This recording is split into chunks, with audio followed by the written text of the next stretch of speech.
Welcome back, Unlearners, and welcome to another week. In today's episode, we're getting into the nitty-gritty of unlearning your attachment to your ex-partner. Now, this episode is great if you are somebody that's just gone through a breakup and you're feeling extremely rejected and you're feeling extremely heightened in that attachment to your ex.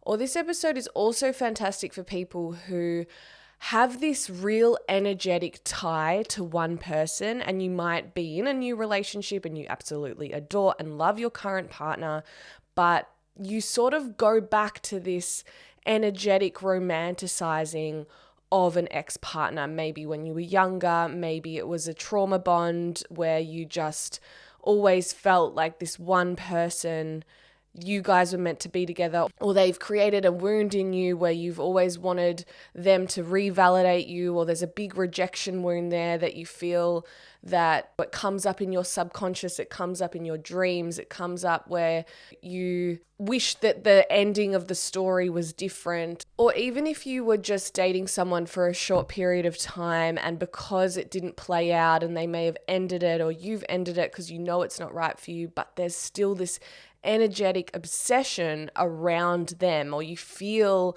tied to somebody, this episode is for you. In this episode, I will discuss what attachment is, why we attach to our exes, what's actually playing out here, and I'll teach you practical ways in real time to remove those bonds and remove those ties. Let's get into the episode. You've arrived at Unlearn with Louisa, the self-development podcast where we explore the beliefs, patterns, and behaviors we've all unconsciously picked up along the way. Whether it's in relationships or how we treat ourselves, here we focus on unlearning our past to create the future that we actually want. Let's get into it. So let's begin at the beginning. If we are attached to somebody, even though our minds tell us it's about the uniqueness and special energy or special qualities of that person, attachment actually means it's about us. So if we're feeling a visceral attachment to somebody where we need them, we want them, we desire them, and it feels all-consuming, that feeling is an indication of a wound within us, a void within us. And that is a relief. Because if we are the problem, we are also the solution, which means we don't need the other person to heal or soothe that pain. And a really common misconception with attachment is that I need your validation, I need you, I need attention from you, I need you to tell me that I'm enough, I need you to tell me that I'm not rejected, or that you do love me, or that you do want to talk to me in order to feel safe and sound in my body again. There is an element of that where, yes, okay, maybe if I was to get those things from you, I would feel better, but it actually doesn't heal the wound that's being activated. So let's begin with the fact that if you're feeling attached to your ex-partner, you're feeling attached to an old flame, this is a problem within you. This is a void within you. This is a wound within you that we can heal within you without them. So that is, first up, that is a relief. Hearing that is like, okay, all right, so it's not about them. It's not about that we're meant to be together. It's not about the story I'm telling myself. If I am obsessing about someone, and if I have been in a relationship with them in the past and that relationship has ended, and I've been in relationships beyond that relationship, and maybe my ex-partner's moved on for the first time, and that's what's brought up this attachment because suddenly they're not accessible. What's really going on there is our ego is triggered, our wounding is triggered, our inner child is triggered. The storyline of, oh, well, they were meant to be my partner, or we're meant to be together, isn't always necessarily true. And I just want to plant that seed right now. And you might even know that. You might even know, hang on, I know this person is not my person.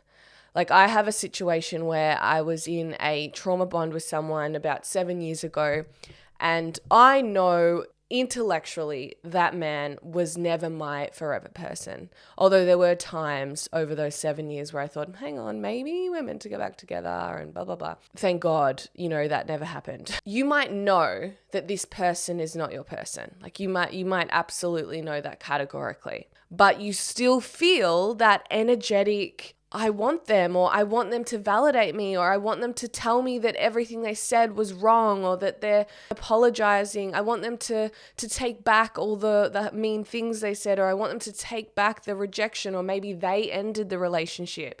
And there's a wound there, right? There's a rejection wound there. There's this yearning for this person, even though you know they're not the right relationship for you. My therapist once said to me, you don't go back to the gun to heal the bullet wound, which is the same for relationships.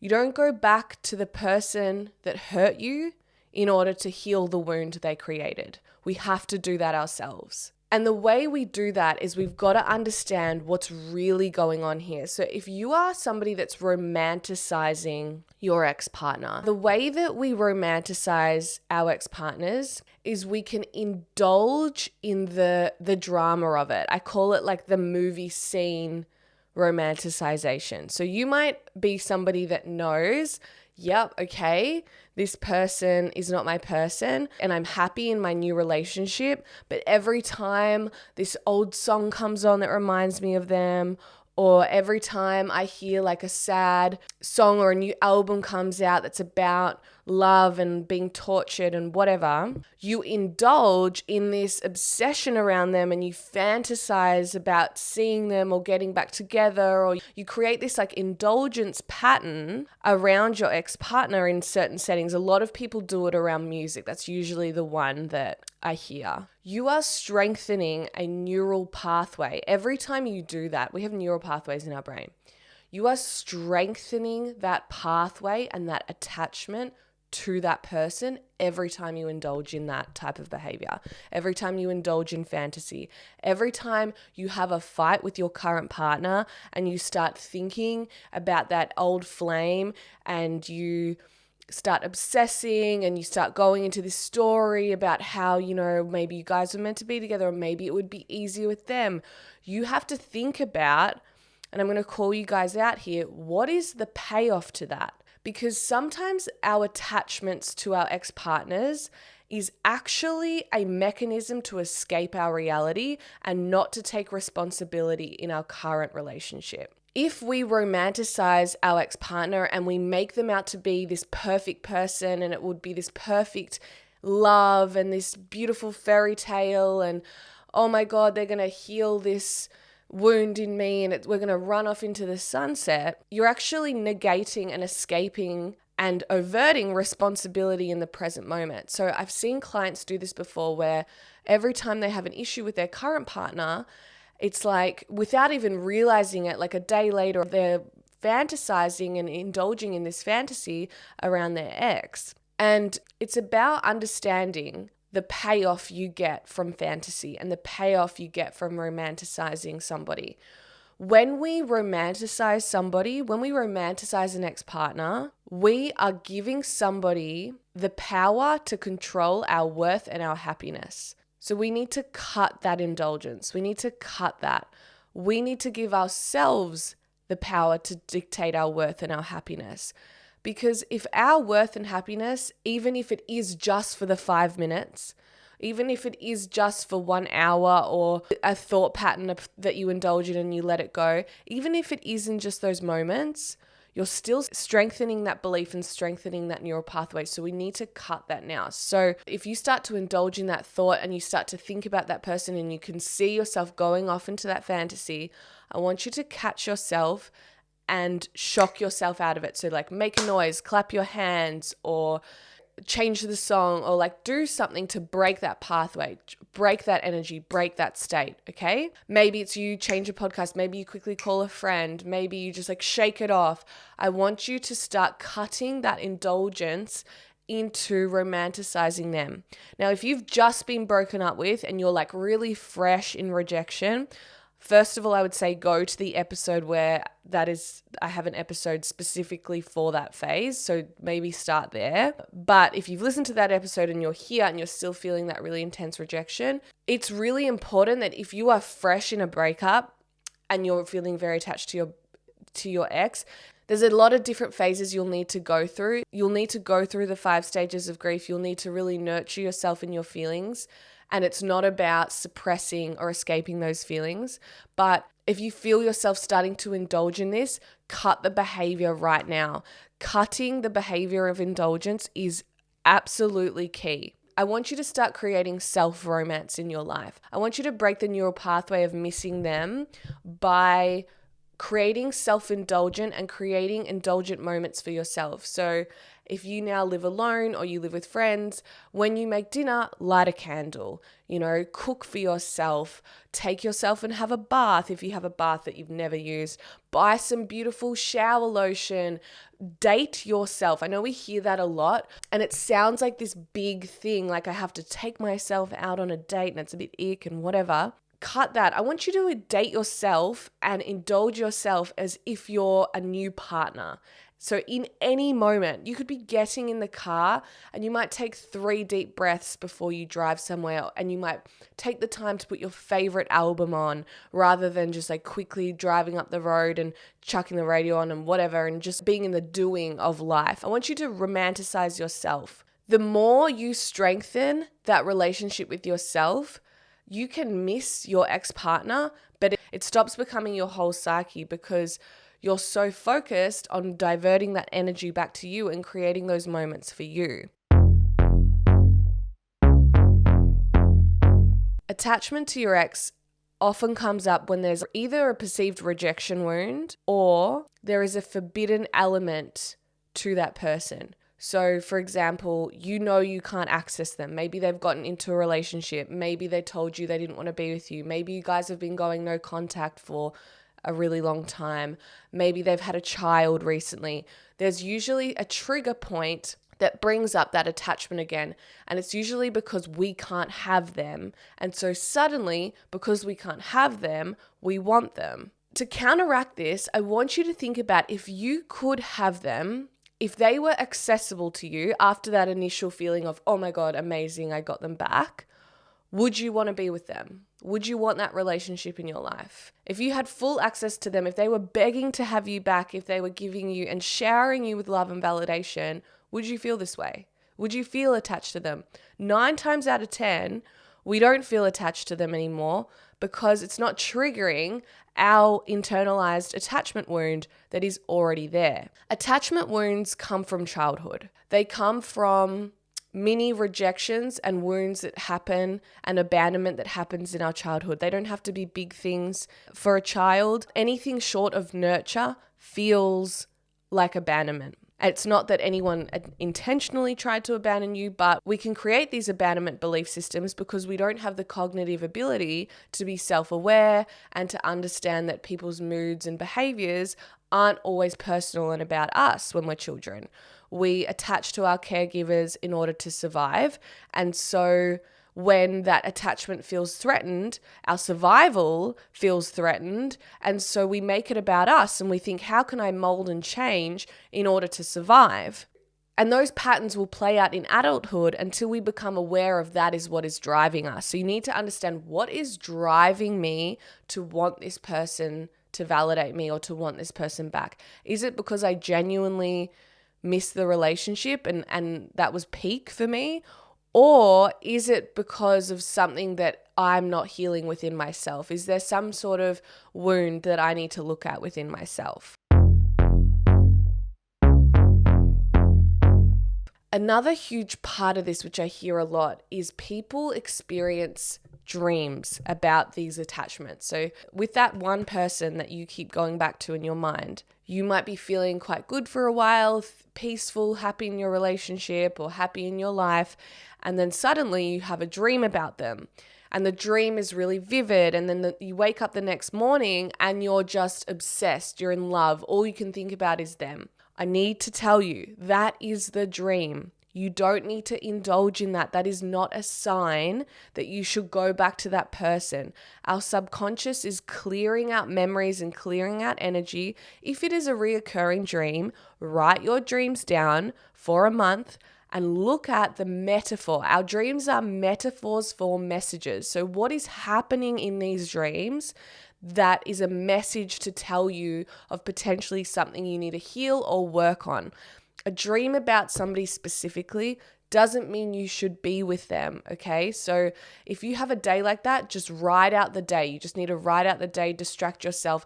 Do not indulge in it in your conscious mind, in your conscious day, because you're just going to create more subconscious dreams and more subconscious moments where this continues to play out, and you'll just be in that cycle again of just strengthening that neural pathway around that person. We want to stop romanticizing the past and start romanticizing the future. And this is where manifestation and visualization and the universe comes into play.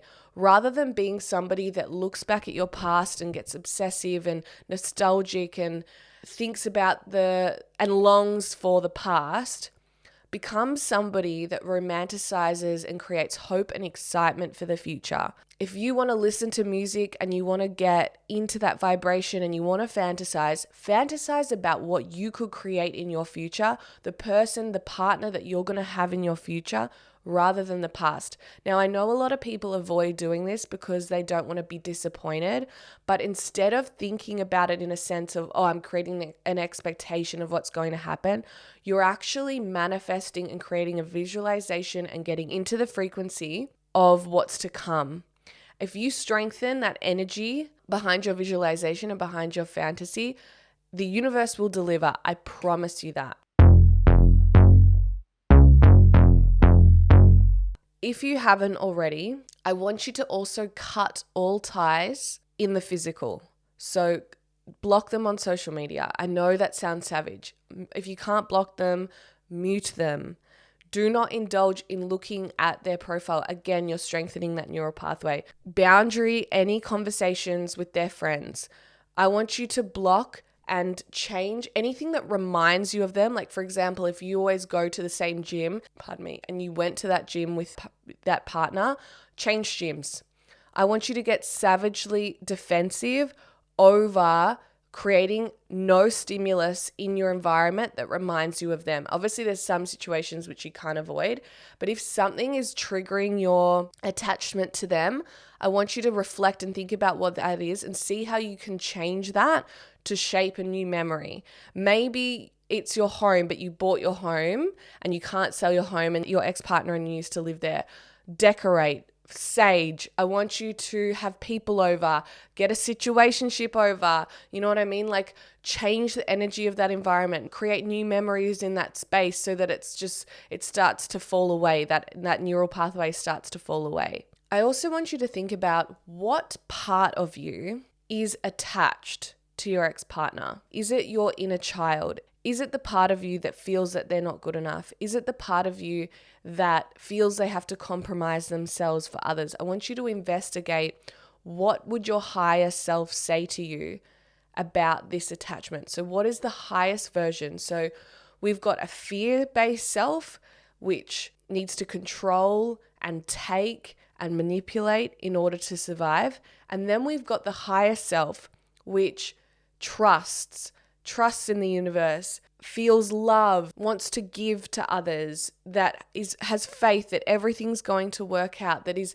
the highest version of yourself, the version of you that is so aligned with their values, that is aligned with everything that's good in the world. That is your highest self. What would your highest self say to you about this attachment? Are you self-abandoning? And why are you self-abandoning? What does this tell your inner child? What does this tell the little girl in you or the little boy in you about their worth and value by romanticizing this person? Are you giving this person the power to validate that little girl or that little boy? I want you to really take that seriously. When we obsess over other people, we abandon ourselves. And if we continuously abandon ourselves, we will always end up in relationships that don't serve us. So I want you to really sit with self, really nurture yourself, really remind yourself that fuck everybody else and their fucking bullshit. I'm sorry, if a relationship didn't work out for you, guess what? You deserve better. More is coming around the corner. Trust that. Know that the universe has your back. If you're not somebody that believes in the universe, know that your highest self is going to make bloody damn sure that you have an even better partner coming around the corner, because that's what you deserve. That's what everyone deserves. I also want to remind you to have patience with yourself. Sometimes when we indulge in this attachment to our exes, we actually forget about all of the beautiful moments and all of the reprieve that we've had from being attached to them. When we go back into that attachment and we go back into that wanting and longing for them, we forget about like the months and days in between where we didn't feel like that. We go global and we go, oh my God, here I am again. It's been 7 years, it's been 5 years, blah, blah, blah. I'm still this, I'm still attached, I'm still whatever. But really, we're actually not even looking at how much time has gone by where we didn't even think about them. So try not to go global in those moments. Allow yourself the space. Have patience for yourself that, okay, it ebb and flows. Sometimes this comes up for me, and actually this is probably highlighting something about myself, and I'll deal with that. The last thing I will get you guys to do is, and because it's a new year, it's actually a really beautiful time to do this, but basically what I want you guys to do, set a timer for 10 minutes, put some high vibrational music on, and I want you to thank that person for all the lessons and things that you have gained from that relationship, because everyone comes into our life for a reason, and there's always something we can thank people for. And I want you to wish them loving kindness. May they be happy, may they be healthy. I want you to see them in the meditation. I want you to give them love and say thank you and let them go. See yourself cutting the energetic cord that ties you to them. There's also cutting cord meditations on YouTube or Insight Time or whatever, but I sometimes just like to do it myself, just with music on, and to visualize it myself so I can give myself the time. I did this recently where I went and, thanked everyone that I'd been with in my past, and I let them go.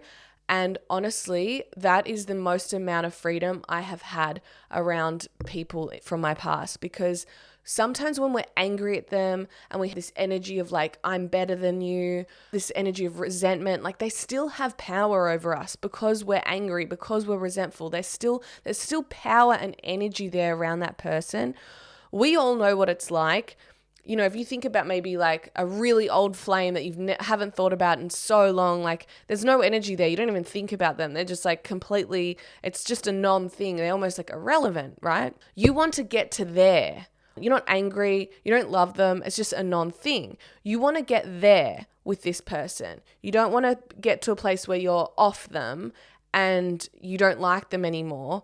The goal isn't to be like, oh, I've gone from loving them and being super attached and wanting them back to like hating them and, oh, I'm better than them and I don't need them in my life.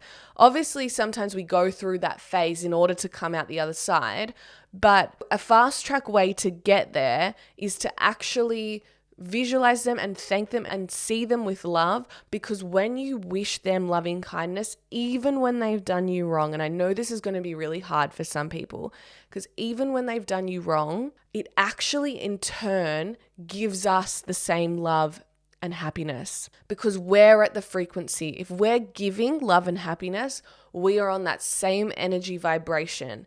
And that is what we've got to do it for. Do it for yourself, because the lens you're looking at them through is the same lens that you're going to look at yourself through. So if you make mistakes, if you do things that you're not proud of doing, instead of seeing yourself through love, you will see yourself through that same rigid hatred energy that you're seeing this person through. You don't have to have them in your life. You can have boundaries. If they've really harmed you, you can have strict, rigid boundaries that they are not to be in your life, but at the same time, wishing them loving kindness for yourself. I hope you enjoyed the episode today. I will see you guys next week. Have a wonderful day. Thank you so much for getting to the end of the episode, and congratulations for choosing to create a future that's actually yours. If you got something out of this episode, please share it with someone who needs to hear it, and keep up to date with me by following wherever you listen to this episode. If you haven't already, I'd love it if you could also leave a review. If you want more from me, you can find me on any platform at Unlearn with Louisa, or head over to my website unlearnwithlouisa.com to work with me as a coach. And I will see you at the next episode.